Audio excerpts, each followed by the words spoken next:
tal vez saben, este jueves pasado fue Día de Acción de Gracias en los Estados Unidos y las familias se juntan, comen pavo, es un tiempo muy agradable.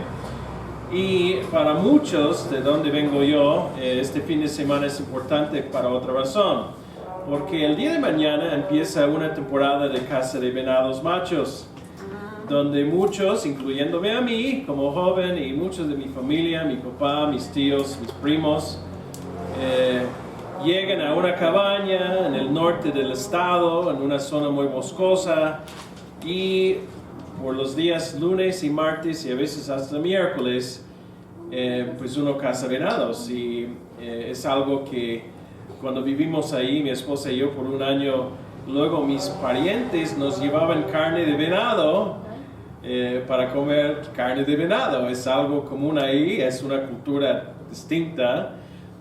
Obviamente todos mis parientes o la mayoría tienen rifles, tienen pistolas, escopetas, es una cultura un poco distinta, pero todo eso se usa para cazar, no para otra cosa. Pero luego íbamos domingo en la tarde después de la iglesia o a veces hasta el viernes en la noche o sábado, y en esta tarde ahí buscábamos ese lugar donde pasaban los venados, los senderos donde había evidencia de venados, huellas de venado, otras evidencias de venado. De hecho, esas otras evidencias, una vez recuerdo que estuvimos en la cabaña con una comida, con una cena, con botana, y alguien puso el abono de los venados en un plato que se ve como los desechos de un conejo, nada más un poco más grande. Y daba la vuelta a ver si alguien se equivocaba pensando que era chocolate, ¿verdad? Pero en fin, un muy buen tiempo. Yo nunca cacé un venado para que no me odien, pero uno iba disfrutando la compañía de los tíos. Era un grupo también cristiano, gracias a Dios. Y varios años fui con un tío mío, el hermano de mi papá, que se llama Jim, que se llama Jaime. Y tienen que entender que cazar venados no es muy divertido. De hecho, lo odiaba. Porque uno va y en ese tiempo, fines de noviembre, empieza a hacer mucho frío ahí. Y tiro por viaje, en ese fin de semana empezó a nevar, empezó a llover frío. Entonces uno iba con abrigo, con sudadera abajo, con 3 calcetines, pero de todas formas, después de sentarse bajo de un árbol por un rato, uno se congela. Y fue horrible. Pero bueno, uno vivía por el tiempo que ya regresando a la cabaña, con la estufa, con leña, y el calor y las bromas y todo eso, ¿no? En ese tiempo quedamos mi tío Jim y yo, que para aprovechar ese tiempo de horas bajo de un árbol, viendo normalmente nada, esperando a que pasara un venado, ¿no? Que íbamos a memorizar un libro del Nuevo Testamento. Entonces el primer año recuerdo que escogimos Filipenses. Entonces ahí dedicamos esas horas bajo de ese árbol, congelándonos, a por lo menos hacer algo provechoso, ¿no? Y el primer año memorizamos el libro de Filipenses, son 4 capítulos. Y sí lo logramos apenas, pero sí. Y el año siguiente decidimos ir a memorizar un libro un poco más pequeño, entonces escogimos el libro de Tito. Y ahí estuvimos memorizando el libro de Tito. Mi tío, obviamente, pues cristiano, gracias a Dios, tanto del lado de mi mamá como del lado de mi papá, tengo esa herencia cristiana. Creo que les he compartido antes que son 2 formas de ver la vida cristiana distinta. Del lado de mi papá era una forma muy conservadora, muy estricta. De hecho, mi tío Jim y mi mismo abuelo fueron fundadores con otras personas, otras familias, de una iglesia cerca de hecho, como medio kilómetro de la iglesia que vino, Hope, que nos apoyó en la escuela dominical. O sea, está cerca de donde crecí. La pasamos seguido. Pero creen que la única vez que estuvimos en esa iglesia fue que cuando falleció mi abuelo. Aunque nosotros predicamos la palabra aquí en México, aunque somos obviamente siervos de Dios, no somos de su corte, vaya. Ellos, las mujeres no usan mezclilla. Mi tío empezó un campamento cristiano donde está prohibido cantar una alabanza. O sea, himnos están bien. Bueno, yo creo que Jaime podría ir a su campamento sin problema. Pero alabanzas así que cantamos, eso no, porque eso es muy moderno y no sé, secular. Y las mujeres luego no pueden usar shorts ni para bañarse, usan como culottes, se llama, bueno, Sherry sabe qué son. Son como una especie de falda y short, ¿no? Como una mezcla. Y, en fin, su corte es muy separatista. Ellos ven el mundo y ellos se separan de todo lo que ellos perciben que sea del mundo. Ahora, hay mucho de eso que es muy cristiano, ¿no? Porque sí debemos de separarnos del mundo, pero ¿a poco tanto? ¿No? Hay otro ejemplo de que cuando estamos ahí en Pensilvania y también hace unos añitos, ¿verdad? Ezequiel y Esther, mi esposa y yo estuvimos involucrados con un grupo en la UAM Ixtapalapa y nos sentamos entre 10 y 30 chavos de todas las denominaciones ahí en un círculo en el pasto y cantamos alabanzas y tuvimos una convivencia y de repente fue a un tiempo de oración con algunas personas del pueblo ahí en Pensilvania y de repente estamos orando. Y a lo mejor ustedes saben lo que pasa, y no es algo extraño, creo, para muchos de nosotros. Alguien está orando y de repente, y digo, yo no entendí esa parte, ¿no? ¿Y qué están haciendo? Bueno, ellos están orando en lo que es su percepción de lenguas, ¿verdad? Yo tengo amigos de ese trasfondo, amigos queridos, ¿sí? Que han hablado en lenguas y que creen eso, ¿sí? Entonces, bueno, ¿por qué no hablamos en lenguas aquí? Bueno, es una de las distintivas, ¿verdad? Una de las formas que según lo que creemos y cómo interpretamos la Biblia. Entonces, hoy vamos a tratar un tema muy complicado, ¿ok? Y de hecho no vamos a resolverlo. Pero creo que sí es importante hablar un poquito de lo que es la sana doctrina y también lo que es importante para una iglesia local y cómo debemos de ser en cuanto a unas posturas que tal vez no son, francamente, tan claras en la Biblia, ¿no? Entonces, bueno, con esa introducción empezamos. Obviamente mi tío Jim, cuando nos vemos en reuniones familiares, yo puedo tener comunión y nos apreciamos, pero ¿saben qué? No iría a su iglesia. Pablo, en las cartas pastorales, y se llaman cartas pastorales porque él está escribiendo a Timoteo y a Tito, y son pastores, y es una iglesia local. Y es hacia el fin de su vida, y en ese tiempo Pablo ha visto todo tipo de problemas y todo tipo de ataques hacia la iglesia local. Entonces Pablo escribe, y en estas dos cartas menciona la frase, la sana doctrina. No encontramos la frase fuera de estos libros. Encontramos descripciones de lo que es, pero esa frase, la sana doctrina, es importante para Pablo.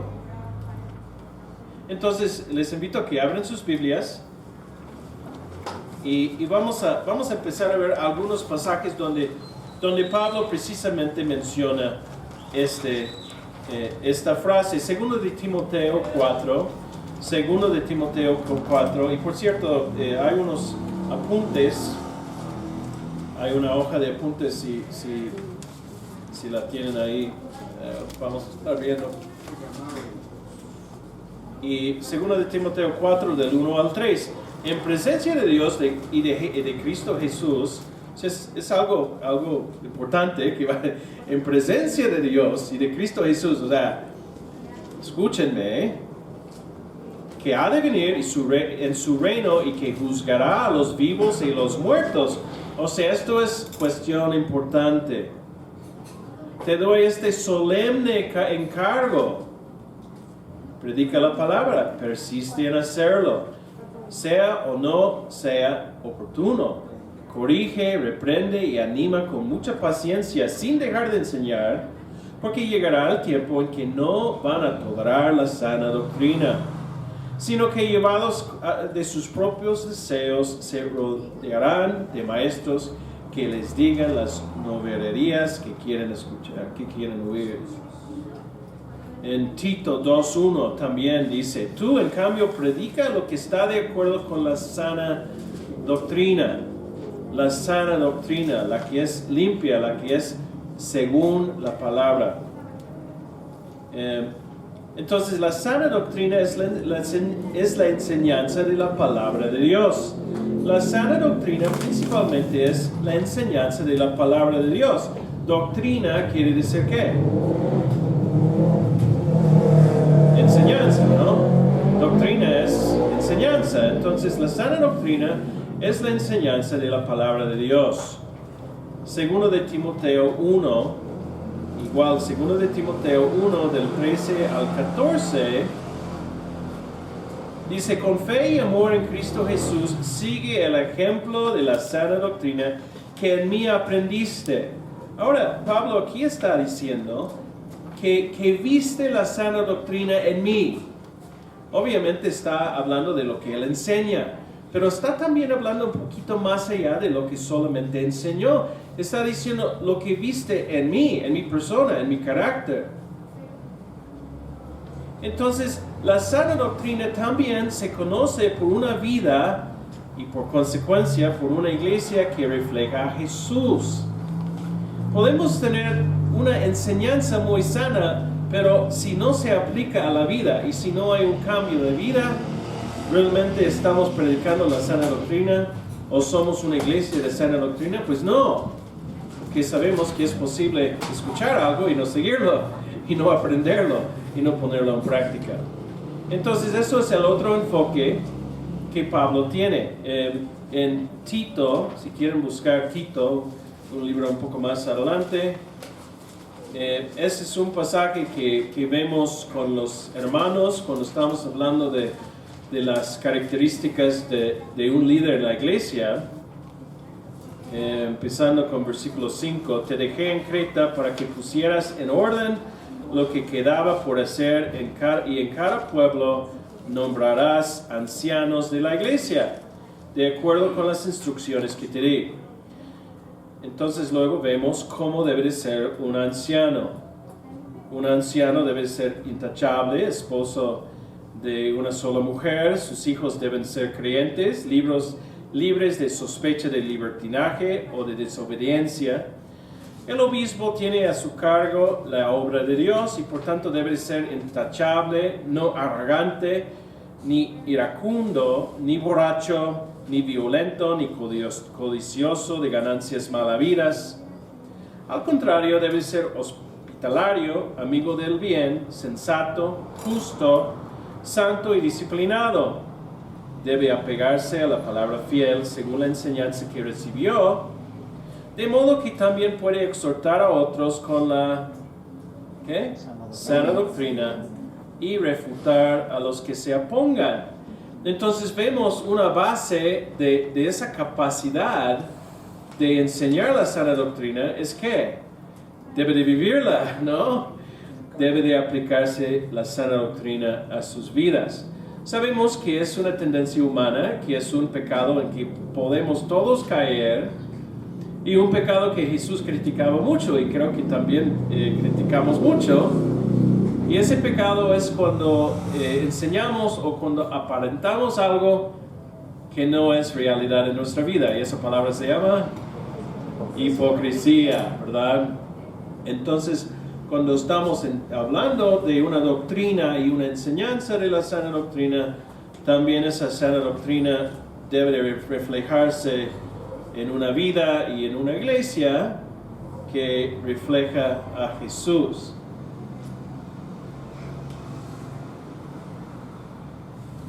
Entonces vamos a ver esos dos sentidos de la sana doctrina y vamos a seguir adelante. La sana doctrina es la enseñanza de la palabra de Dios, y en Hechos 2:42, y muchos ven este versículo como un versículo muy conciso, como un patrón de los elementos esenciales de la iglesia, ¿no?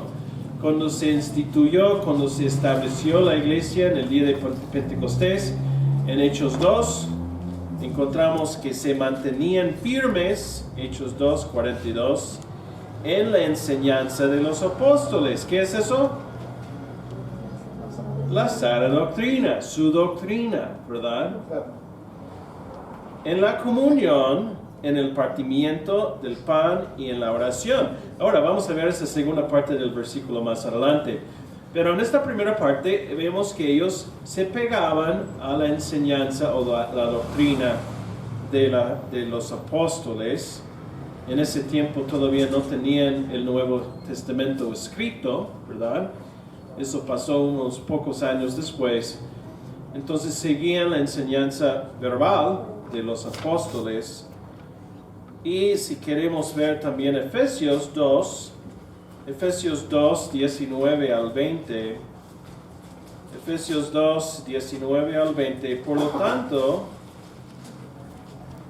ustedes ya no son extraños ni extranjeros, sino conciudadanos de los santos y miembros de la familia de Dios. Recuerden eso. ¿Somos miembros de qué? De la familia de Dios. Otra palabra para la iglesia, ¿verdad? Edificados sobre el fundamento de los apóstoles y los profetas, siendo Cristo Jesús mismo la piedra angular. Y aquí es en parte también una respuesta a los que dirán, bueno, hay apóstoles el día de hoy. Bueno, ¿cuántas veces pones un fundamento? Pues una vez. De hecho, vemos en Apocalipsis que son 12 apóstoles integrados en el muro de la Nueva Jerusalén. ¿A poco Dios está añadiendo niveles de ese muro? No creo. Son 12 apóstoles. ¿Sí? Entonces hoy en día tenemos el don de apostolado. O sea, sí, o sea, los misioneros, los que son enviados. ¿Qué significa apóstol? Enviado. ¿Sí?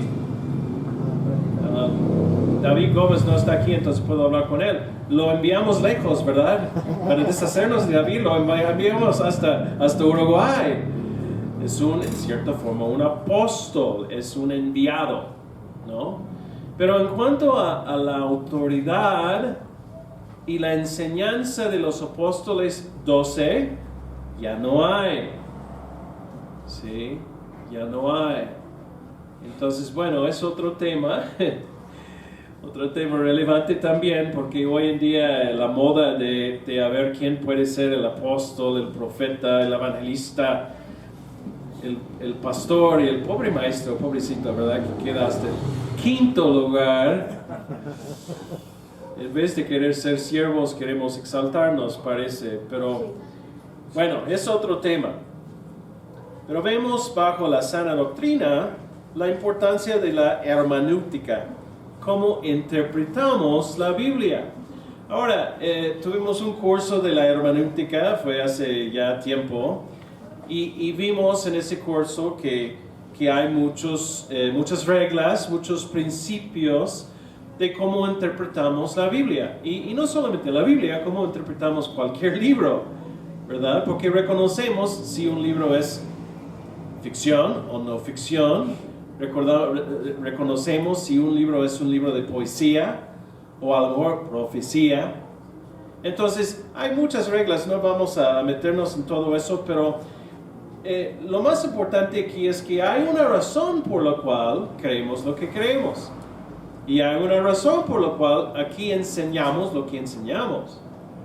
No es por un prejuicio o por una falta de experiencia o de conocimiento, sino que interpretamos la Biblia según ciertos principios. Se interpreta un texto en sentido literal, en contexto, dentro de su propio marco histórico, cultural, desde el punto de vista en su forma literaria, narrativo, poesía, etc. El punto de vista de otros pasajes similares. En fin, no vamos a meternos en esa clase otra vez, pero es importante que estudiemos que cuando uno enseñe la palabra de Dios, está enseñando realmente lo que dice la palabra de Dios, ¿no? Y no tal vez una combinación de unas creencias populares, de lo que me dijo mi abuela, de lo que me dijo mi vecino. Esas frases clásicas que Dios ayuda, que Dios, ¿cómo se llama? Dios ayuda a quien... Bueno, es un texto bíblico, ¿no? O Dios ayuda a quien se ayuda. O ¿cómo es el otro? O sea, hay muchas frases que han entrado a... Eso. Entonces, eso es en la Biblia, ¿verdad? Claro, debe de ser. En fin, ¿qué dice Pablo en 2 de Timoteo? Otra vez Pablo reconociendo las amenazas hacia una iglesia y reconociendo que necesita uno cuidarse de su doctrina, dice a Timoteo: esfuérzate por presentarte a Dios aprobado, como obrero que no tiene de qué avergonzarse y que interpreta rectamente o correctamente la palabra de verdad. Dice Juan Calvino: la primera responsabilidad de un intérprete es dejar que el autor diga lo que quiere decir, antes de atribuirle aquello que pensamos que debería decir. Ahora tenemos que tener cuidado, ¿verdad? Porque a veces tenemos la tendencia o hasta el deseo de sacar un pasaje y hacerle que diga muchas cosas que tal vez no quiere decir. Que ese cordón escarlata que dejó la prostituta Rahab en Jericó es la sangre de Cristo que corre a través de los siglos. Bueno, ¿es eso? O tal vez una indicación que pueden verla para que no la maten, ¿no? Cuando llegue el ejército. Entonces tenemos que tener cuidado. Ahora, hay mucho simbolismo en el Antiguo Testamento. El sacerdocio, el tabernáculo, los sacrificios, las fiestas, sí. Pero un requisito y una guía es si vemos el cumplimiento de eso, ¿en dónde? El Nuevo Testamento. Entonces tenemos que tener cuidado, ¿verdad? Número 2, saber identificar y interpretar diferentes géneros. Ya hablamos un poco de esto, de texto, como poesía, profecía, proverbios, parábolas, figuras de lenguaje, simbolismo, etc. A veces hacemos eso en el Nuevo Testamento a las parábolas, ¿no? Y bueno, de repente vemos una parábola del sembrador y sacamos todo tipo de enseñanza, pues la tierra, los 4 tipos de tierra y la semilla era Cristo que murió en la cruz y resucitó. Bueno, eso sí es otra parábola, pero no esa. Me explico. Entonces, una parábola normalmente tiene un solo propósito, una enseñanza principal. Tenemos que tener cuidado que no enseñemos todo el Nuevo Testamento de una parábola, ¿no? Y número 3, y esto es una barradita de la cuestión de interpretación, reconocer la diferencia entre descriptivo, lo que pasó, y normativo o prescriptivo.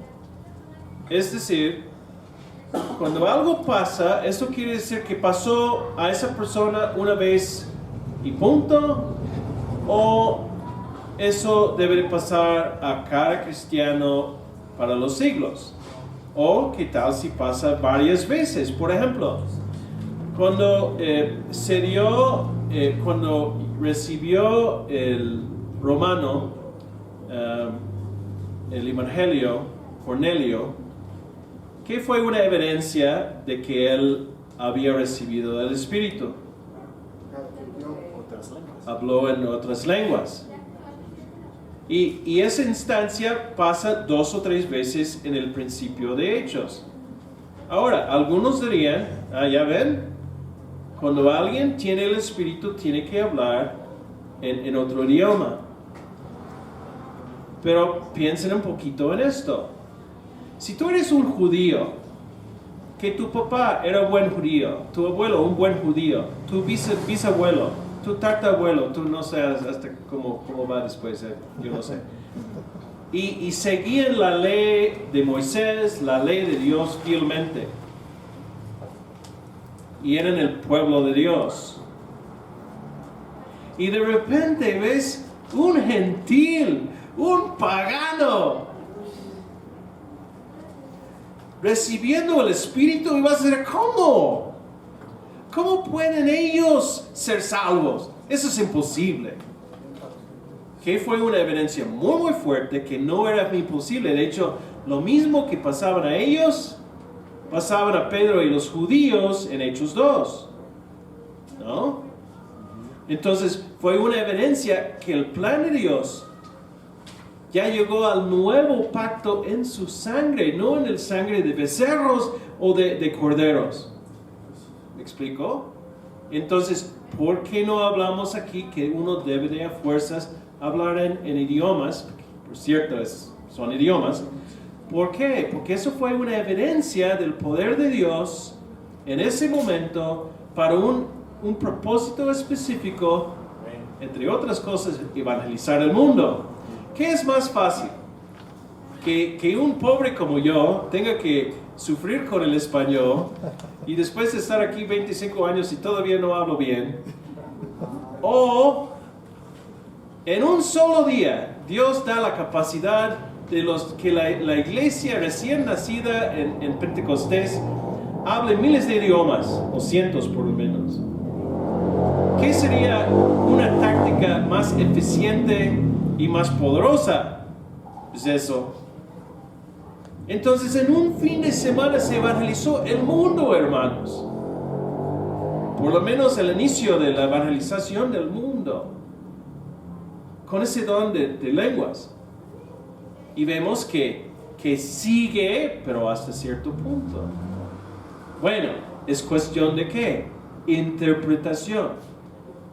Además de que el Shama no es un idioma, ¿no? No sé qué es, pero no es idioma, a menos que alguien me entendió.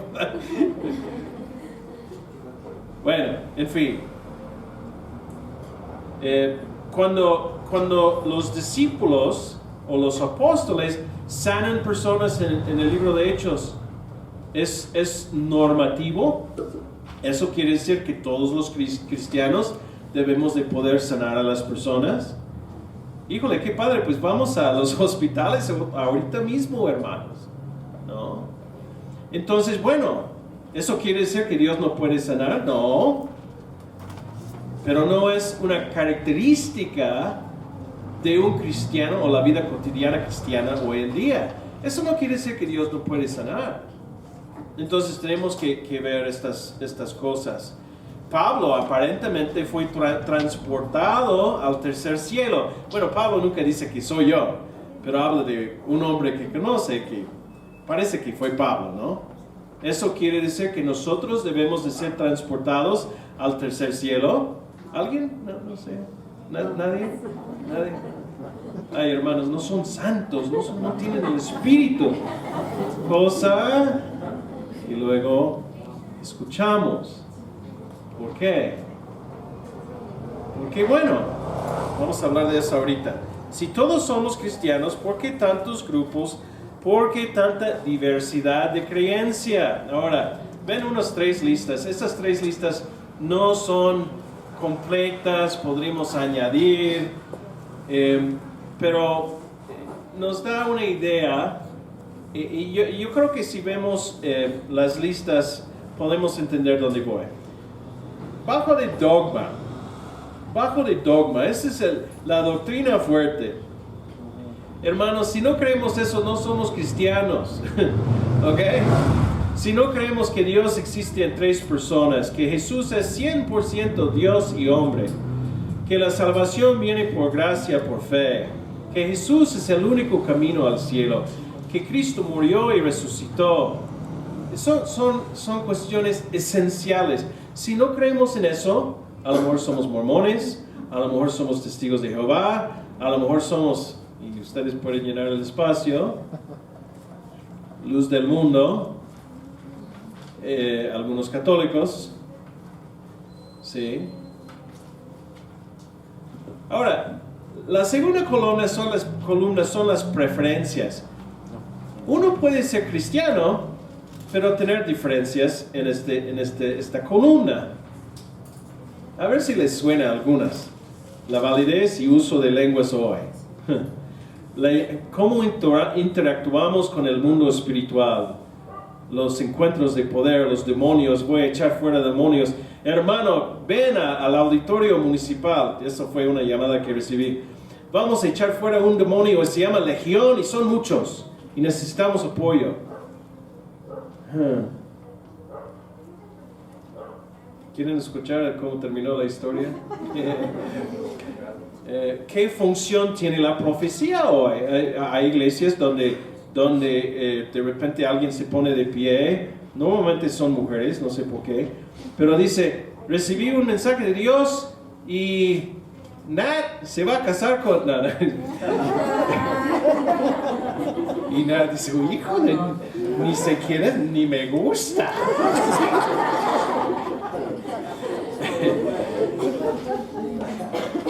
Y bueno, tenemos el interrogante, ¿no?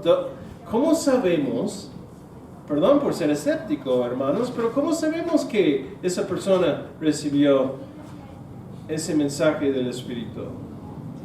Había una hermana que asistía a la iglesia aquí en Santa Bárbara, fue a vivir ahí por Los Reyes, ahí pegado a Zaragoza. Y llegó un grupo, su hijo de 12 años tenía leucemia, un caso triste. Llegó el grupo, oró por él, le decía a ella, no te preocupes hermana, se sanó su hijo. Y murió 3 meses después. Híjole, ¿es posible hablar en nombre de Dios y estar equivocado? No nos gusta decirlo, pero la respuesta es sí, si no estamos pegándonos a su palabra revelada. Ahora, con eso no quiero decir que no podemos tener cierta intuición, cierto sentir, oye hermano, siento que debo de orar por ti. Obviamente sí. Y tal vez en formas profundas. Pero cuando usamos la profecía como igual a la palabra de Dios, estamos menospreciando, hermanos, la autoridad de la palabra de Dios. Ahora, si citamos un versículo bíblico, adelante, ¿no? En fin, no quería predicar ese punto, pero ¿qué función distintivas de Israel y la iglesia? Bueno, hay algunas iglesias también en la zona que son de la tribu de Benjamín, de la tribu de Judá, de la tribu de Neftalí. Somos los guerreros, ¿no? Hasta que conozco una iglesia en Puebla que tiene un modelo del Arca del Pacto y ponen sus cachuchas de tipo judío y dan vuelta y cantan cantos judíos. Hermanos, ¿somos judíos? Híjole, la familia que conozco en Puebla es Sangre real. Bueno, mejor no digo, pero no son judíos. ¿Sí? Entonces, ¿y por qué quisiéramos regresar a la sombra cuando tenemos la luz? ¿Por qué quisiéramos regresar a la imagen cuando tenemos la realidad? ¿No? Liderazgo varonil. Es un punto sensible entre muchos, pero no pensemos que una mujer no puede enseñar, etcétera, etcétera. De hecho, Frida, ese es Frodo, ese es el Señor de los Anillos. Frida, está Frida. Oh, está con nosotros. Bueno, Frodo o Frida enseñó a los jóvenes ayer, o sea, pero en cuanto a nivel anciano, siempre vemos un término masculino para pastor y anciano. Hay mucho lugar para enseñársele a las mujeres en la iglesia, claro que sí. Pero no vamos a encontrar una pastora aquí. Definición del bautismo del Espíritu Santo. Bueno, toqué eso un poquito. ¿Qué pasa cuando uno llega a conocer a Dios? Cuando uno llega a tener fe. Puede ser muy distinto, hermanos. Y yo creo que todos conocemos a casos que es un choque emocional y hay un entusiasmo y para otra persona a lo mejor dice, en el silencio y la quietud de su corazón dice, Jesús creó en ti. ¿Se pierde la salvación o no? Yo vengo de un trasfondo, mis dos abuelos vienen de un trasfondo donde pensaban que podrían perder su salvación. Que la salvación no es, como dice Efesios, una garantía que es el Espíritu Santo, ¿sí? Entonces, luego andaban como con ese temor que a lo mejor el Espíritu Santo se les iba, como en el Antiguo Testamento. ¿Existen apóstoles hoy en día o no?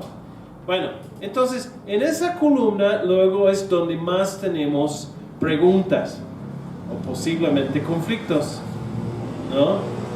Y seguramente muchos, si no todos, hemos venido de grupos o de trasfondos donde en un momento dado se enseñó algo distinto aquí en esta columna, ¿sí o no?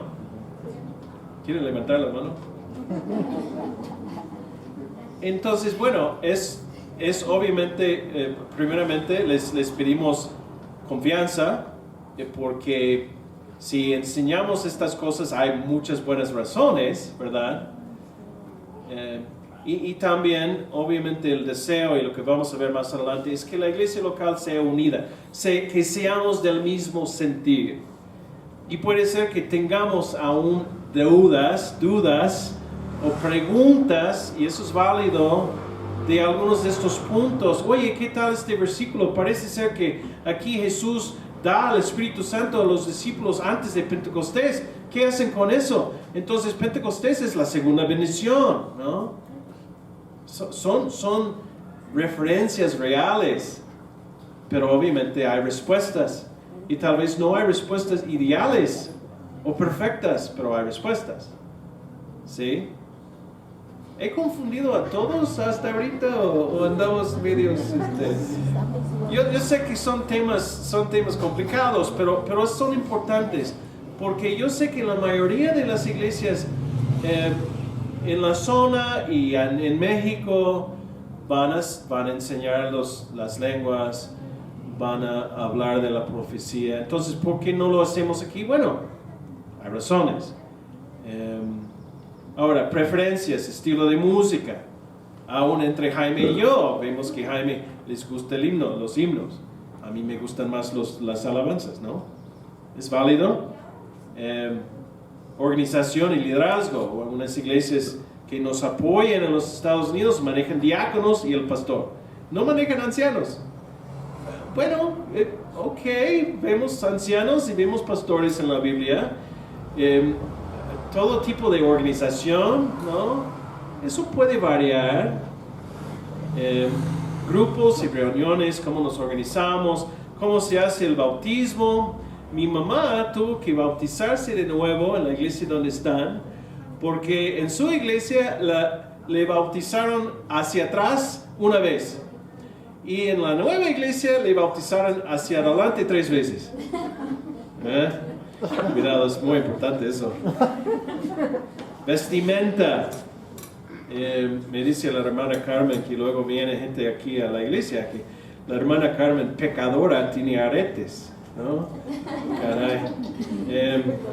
Liturgia, prioridades, el papel de misiones en la iglesia, donde cabe, puede ser distinta. Diezmo y ofrenda, hablamos de ese tema un poquito, ¿verdad? Algunas iglesias manejan que los que diezman de este lado son los espirituales y los que más o menos dan de este lado y, bueno, además otras enseñanzas, ¿no? Filosofía de ministerio, bueno, ustedes ponen dieta y costumbres.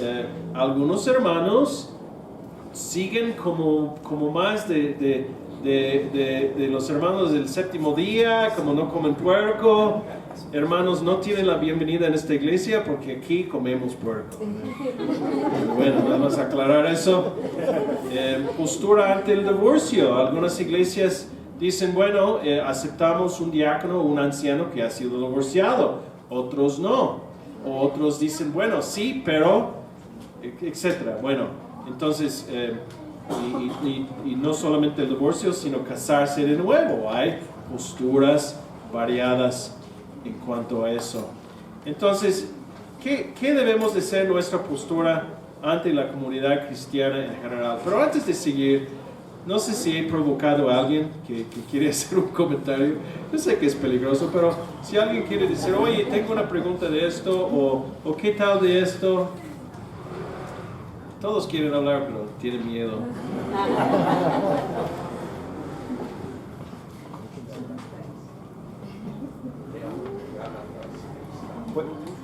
Bueno, tal vez podemos decir también que una otra cosa que es diferente entre iglesias y entre personas es qué debe ser en cada columna, ¿no? Y noté que aunque tal vez Rod y yo estamos de acuerdo en 99% de la doctrina, tal vez me gustaría cambiar la ubicación de una o dos cosas, ¿no? Entonces eso es una diferencia también. Sí. Sí, esta lista no es inspirada, como dijo Pablo, no el Señor, sino yo. Es decir, que en algunas iglesias una cierta cosa tal vez aquí es algo muy importante, porque ellos creen que eso es bíblico. ¿No? ¿Me explico? Entonces, ajá. ¿sí? Sí, y muchas veces ponemos las convicciones en lugar de dogma, y en algunos casos tal vez deben de estar ahí. No creo, pero sí. Sí, Amelia. Es que considero que, por ejemplo, la lista del dogma es 100% para nosotros como cristianos. O sea, digo, de ahí no hay vuelta de hoja, ¿no? En lo que viene siendo las convicciones y las preferencias, obviamente siempre vamos a tener algún comentario o algo así. Gracias a Dios que ahorita hasta donde vamos, digo, coincidimos en lo que se ha mencionado, ¿sí? Entonces, digo, mientras tengamos el dogma todos bien claro, bien establecido, como aquí se menciona, digo, ya es un avance muy, muy grande, gracias a Dios. Y conforme a las convicciones y las preferencias, a lo mejor pudiéramos tener ahí algún comentario, digo, pero hasta ahorita, bueno, yo considero que estamos muy bien y pues sí, coincidimos en lo que ustedes nos están aportando en este renglón, ¿no? Sí, y sí habrá diferencias. Por ejemplo, una interpretación del cómo interactuamos con el mundo espiritual es qué tal con los demonios. O sea, una vez David y yo fuimos llamados a una casa donde tuvimos que enfrentar un caso de un joven poseído, y cuando estuvimos sentados enfrente de él nos decía, bueno, es como las uñas, como unas manos largas y con las uñas y como me ahogan, y dice, ¿de veras? pero cuando estuvimos sentados ahí pasó a él, o sea, ¿no? No es un chiste.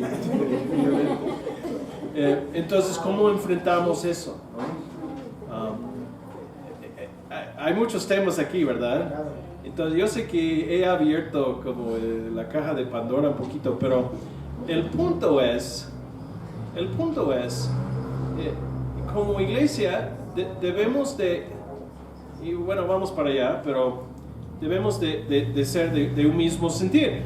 Eso no quiere decir que vamos a ser uniformes en todo lo que creemos, pero sí debemos de tener básicamente un entendimiento unido en cuanto a estos temas, ¿no?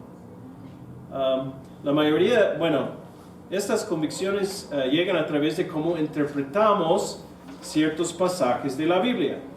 O sea, es la interpretación, ¿no? Que da mucha variedad. Y no solamente hoy en día. Calvino, ¿cómo se llama? Zwinglio y Lutero, y ellos se andaban matando, ¿eh? Se andaban encerrando a alguien, no recuerdo su nombre, lo estaba estudiando, creo que fue un español, pero Juan Calvino dio una copia de sus institutos a un hombre y puso en los márgenes unos comentarios y lo dejó en su púlpito de Juan Calvino y le dijo afuera que era hipócrita, Juan Calvino. Y Juan Calvino lo encerró, lo condenó a la muerte. O sea, entonces no andamos tan mal hoy en día. Pero bueno, la mayoría de las divisiones entre iglesias cristianas vienen no por dogma, sino por preferencia, ni por preferencia, sino en el área de convicciones. Yo siento que en esa columna central es donde vemos más peso en cuanto a las diferencias. Nuestra humildad hacia la comunidad cristiana debe ser una de firmeza, pero también de humildad y gracia. Ahora, con eso no estamos diciendo que los que no creen exactamente como nosotros no son cristianos, no debemos de tener comunión con ellos, etc. No. Sí. Pero por otro lado, debemos de saber lo que creemos y debemos de reconocer que, francamente, en la cultura cristiana de Ixtapaluca hay mucho error. Hay muchas personas que, híjole, aún del mismo evangelio, luego me pregunto si se entiende como debe. Entonces, pero bueno, ¿qué dijo Jesucristo en Juan 17, 20 al 23? Pues es su oración, ¿verdad? Que ellos sean uno como tú y yo, Padre, somos uno. Entonces, vemos en el corazón de Jesús ese deseo para unidad en sus apóstoles y por extensión su iglesia, ¿no?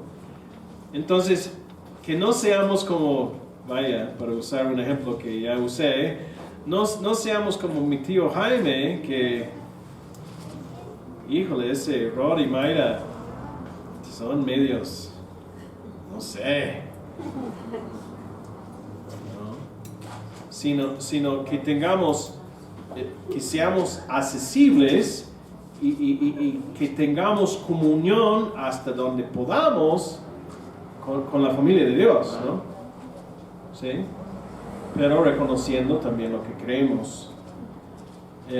Juan, o San Agustín o Juan Wesley, no sabemos quién lo dijo, pero dijo esto: en lo esencial, unidad; en lo no esencial, libertad; y en todo, caridad, ¿no? Entonces, en lo esencial, unidad; en la cuestión de dogma, unidad; en la cuestión de convicciones, libertad; y en la cuestión de todo, es amor, ¿no? La sana doctrina también se conoce no solamente por la enseñanza, por el texto, por la interpretación, sino por una vida y una iglesia que refleja a Jesús. Ahora estamos llegando al otro lado de la sana doctrina. No solamente lo que se enseñe, sino cómo se vive. No solamente en el lado teórico, sino en el lado práctico, ¿no?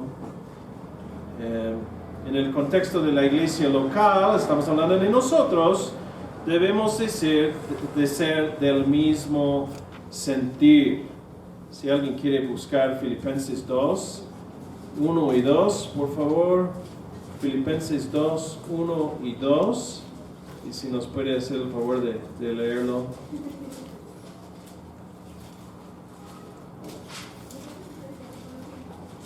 La palabra de Dios, Filipenses 2, 1 y 2. Humillación y exaltación de Cristo. Por tanto, si hay alguna consolación en Cristo, si algún consuelo de amor, si alguna comunión del Espíritu, si algún efecto entrañable, si alguna misericordia, completad mi gozo, sintiendo lo mismo, teniendo el mismo amor, unánimes, sintiendo una misma cosa. Muy bien, gracias. Punto B, la iglesia es una familia.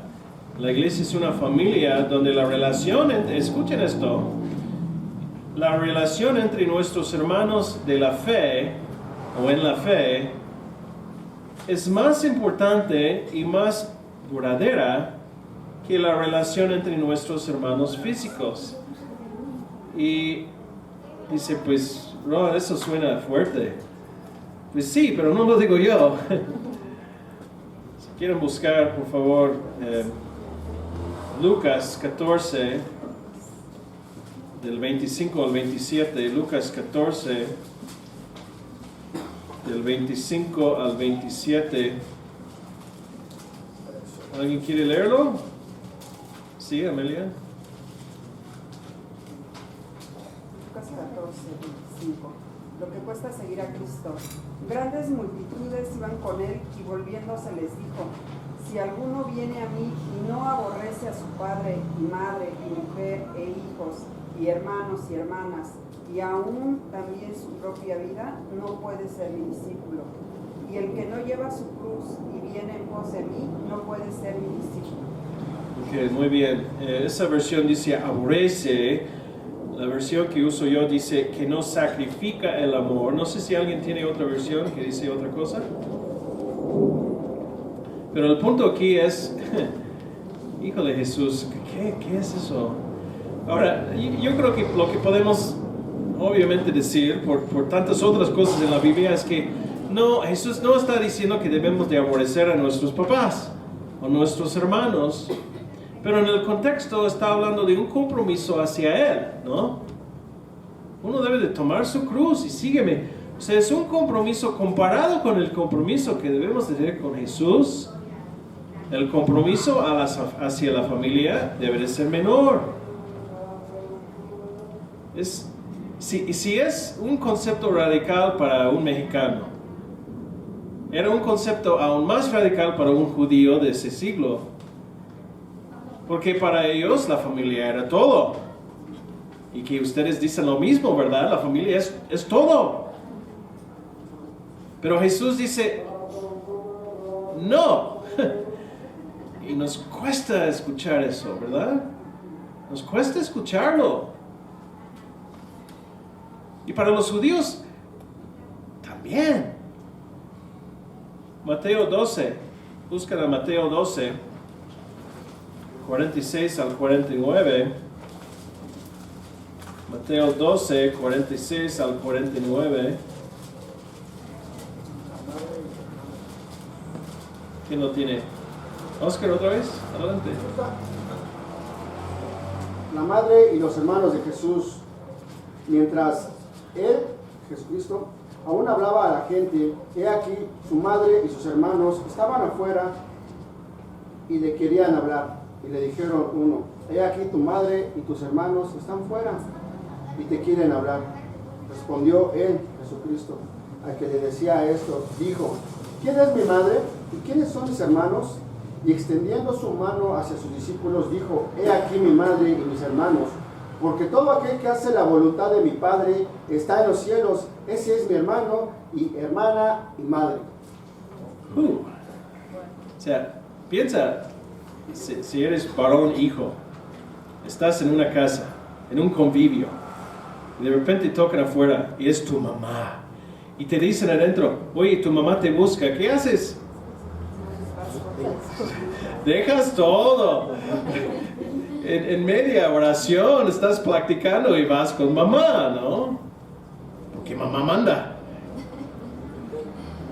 Pero Jesús no lo hizo, ¿no? Jesús no lo hizo. Y con todo el respeto que tenemos hacia María, porque Jesús mismo en la cruz se encargó de su mamá, ¿no? Entonces no estamos hablando de descuidar. De hecho, el apóstol Pablo dice que el que menosprecia, el que descuida de sus papás o de su familia es peor que un no creyente. Entonces tenemos que tomar todo en su propio sentido, ¿no? Pero en cuanto a la prioridad de seguir a Jesús, es número 1, 2, 3, 4 o 5. Es número 1. Es número 1. Yo creo que es una lucha, ¿no? Es una lucha para uno que va llegando a la fe, que va experimentando esa cuestión de congregarse o tal vez su relación con Jesucristo. De hecho, no sé si ustedes conocen casos, pero nosotros sí, donde se va acercando una persona o tal vez una familia. ¿Qué pasa? Hasta hay muerte en la familia, ¿no? Hay pruebas. Y todos los parientes dicen: ya ves, por seguir a Jesús, por traicionar a su fe, ¿no? Es una dinámica espiritual. Entonces, cuando vemos la iglesia, cuando vemos esta familia, por cierto, ¿te cae de lujo todos en tu familia? Probablemente no. A ver, no contestan, pero ¿te caen de lujo cada persona aquí en esta familia?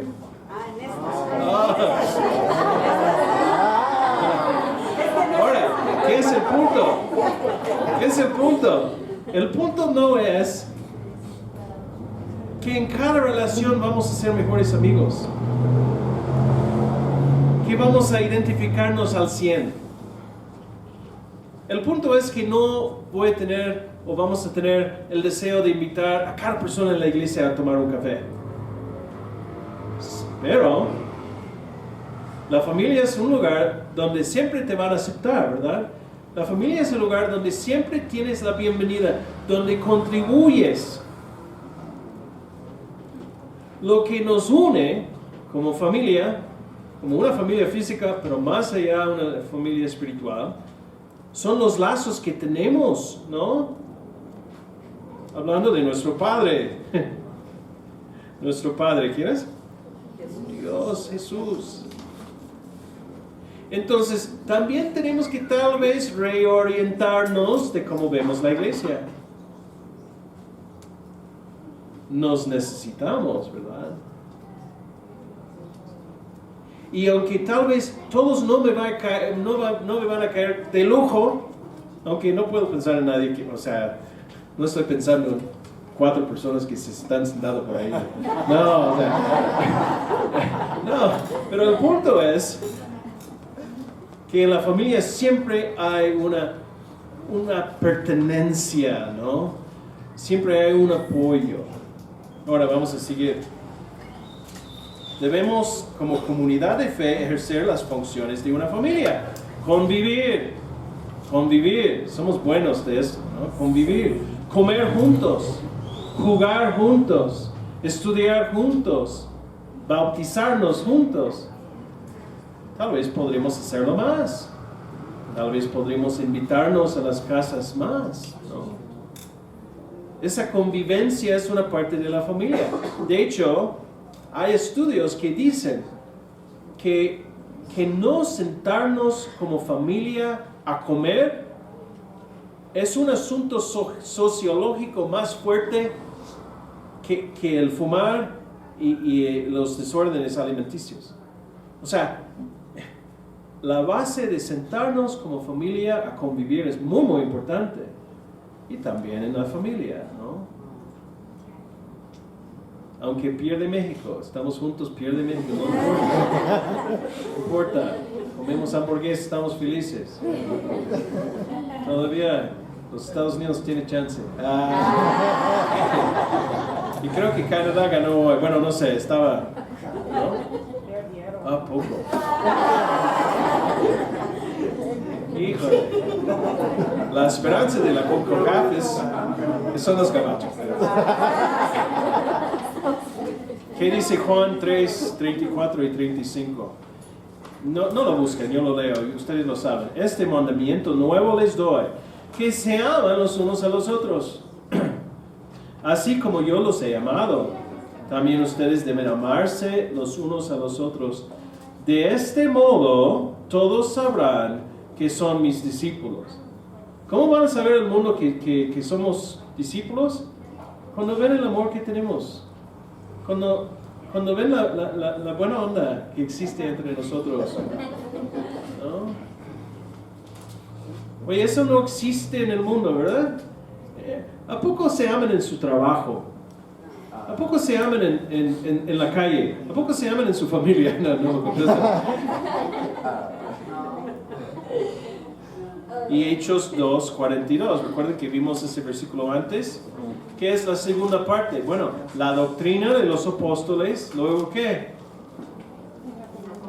La comunión, el partimiento de pan, debemos de comer juntos. Eso también se refiere a la Santa Cena. Y la oración. ¿Sí? Eso es practicar, no dije practicar, ¿verdad? Practicarlos todos los unos a los otros. Convivir, Juan, Hechos. Luego sigue practicar. Practicar todos los unos a los otros. Y hay un montón, ¿verdad? Se espera que en cada familia, cada miembro cumple con sus obligaciones, ¿verdad? ¿Dónde está Pablo? Pablo, ¿debes de hacer tu cama en la mañana? Debo, pero...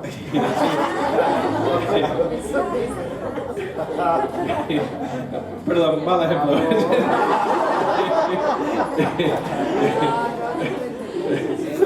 Pau, ¿tienes que sacar la basura o algo así?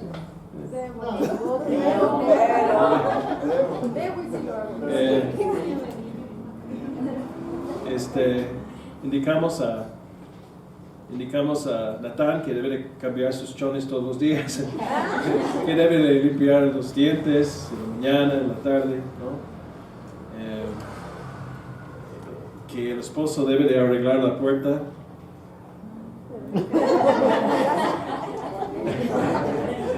Que la esposa siempre debe de lavar los trastes. Vaya, tenemos prácticas, tenemos normas, tenemos expectativas, ¿no? Y debemos de como familia estar dispuestos a contribuir, ¿no? Apoyar. Esa es mencioné unas formas muy físicas, ¿no? Pero también la cuestión de dar consejería, dar exhortación, dar ánimo, dar consuelo, orar, todo eso. Los unos a los otros podemos mencionar un montón. Animarse, amarse, estimularse, exhortarse, etcétera, etcétera, etcétera, etcétera. Servirse. Y número 3, ejercer todas las disciplinas cristianas. Las disciplinas cristianas: orar, servir, ayunar, alabar, confesar, la lectura bíblica, congregarnos, celebrar, etc. Como familia también tenemos tradiciones, ¿verdad? Tenemos disciplinas, tenemos costumbres.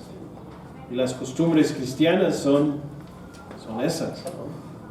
que contribuyen a la sanidad del cuerpo, de la familia, que apoyan, que hay un apoyo mutuo entre los miembros de la familia, que a lo mejor donde uno no puede, otro sí puede. Cuando uno cae, tiene otros para levantarlo, ¿no?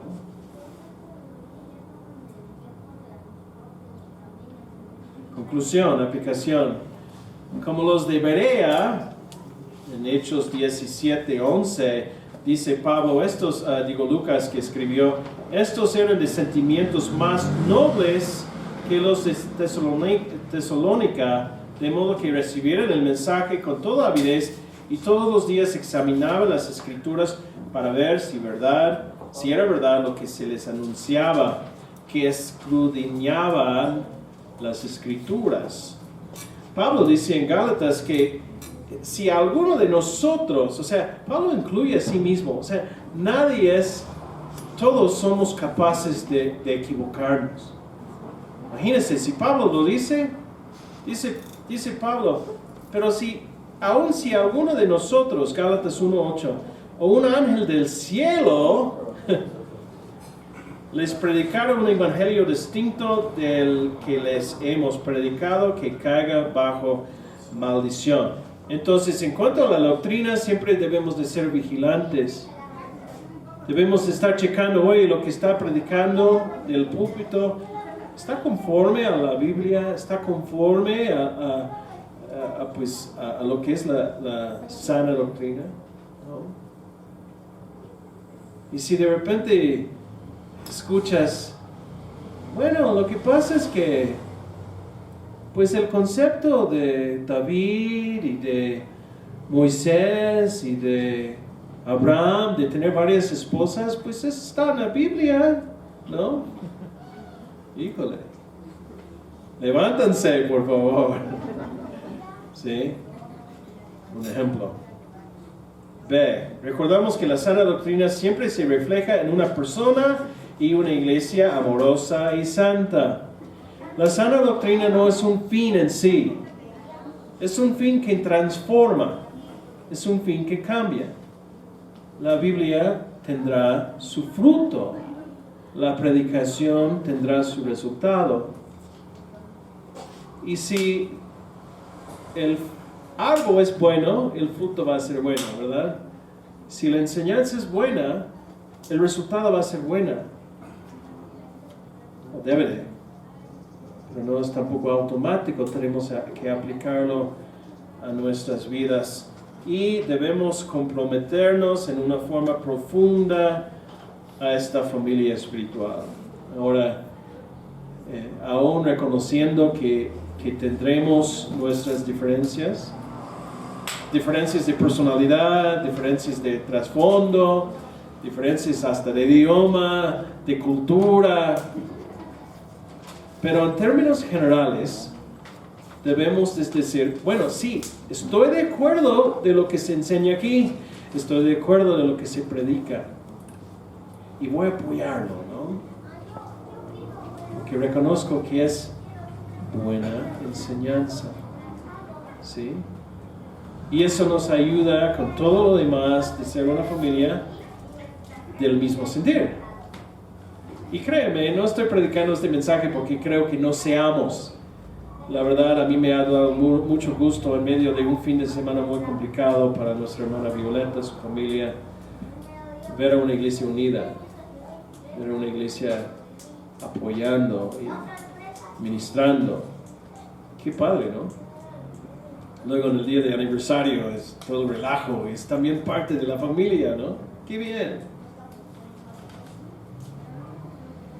Entonces busquemos ese mismo sentir, siempre busquemos que en lo esencial que seamos unidos, ¿no? Vamos a orar. Padre, reconocemos que tu palabra es un libro muy grande y a través de los siglos, no solamente hoy en día, hay muchas interpretaciones de ella. Pero también reconocemos que hay mucho que es muy claro. Y hay mucho que vemos en tu palabra que no hay duda, no hay debate. que nos pides obedecerla y que nos pides seguirte. Padre, hay muchas distracciones de ese camino de discipulado, de seguirte a ti. Hay muchas. Ayúdanos a reconocer que eso debe ser prioridad número uno. Y como familia que compartimos el mismo papá, que seamos también unidos, porque lo pedimos en el nombre de Jesús. Amén. Amén.